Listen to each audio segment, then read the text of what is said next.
मंडळी नमस्कार. बऱ्याच शेतकऱ्यांनी पिकाचे अवशेष जमिनीत गाडण्यासाठी कापसाची कुट्टी केली आहे, कोणी गव्हाची कुट्टी केली आहे, कोणी हरभऱ्याचं कुटार तिथं जमिनीतच राहू दिलं आहे, कोणी तुमचं ऊसाचं पाचटसुद्धा जमिनीत ठेवलं आहे.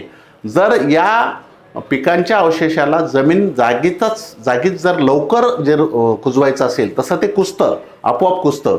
पण त्यातल्या त्यात गव्हाची कुट्टी केलेल्या शेतकऱ्यांसाठी किंवा कापसाची कुट्टी केलेल्या शेतकऱ्यांसाठी त्यांना जर लवकर कुजवायचं असेल तुमचं पिकाचे अवशेष, तर डिकम्पोजर, वेगवेगळ्या कंपन्याचे डिकम्पोजर कुजवणारे जीवाणू असतात, किंवा बूस्ट कंपोस्ट नावाचं डिकम्पोजर आहे आणि ते ऑनलाईनसुद्धा तुम्हाला मिळतं. ते पेरणी झाल्यानंतर तुम्ही जमिनीत पीक उगवल्यानंतरही फवारू शकता. 200 ते 300 ग्रॅम प्रति एकर 4-5 पंपामध्ये आपण ते वापरायचं आहे. पिकाला धोका होत नाही.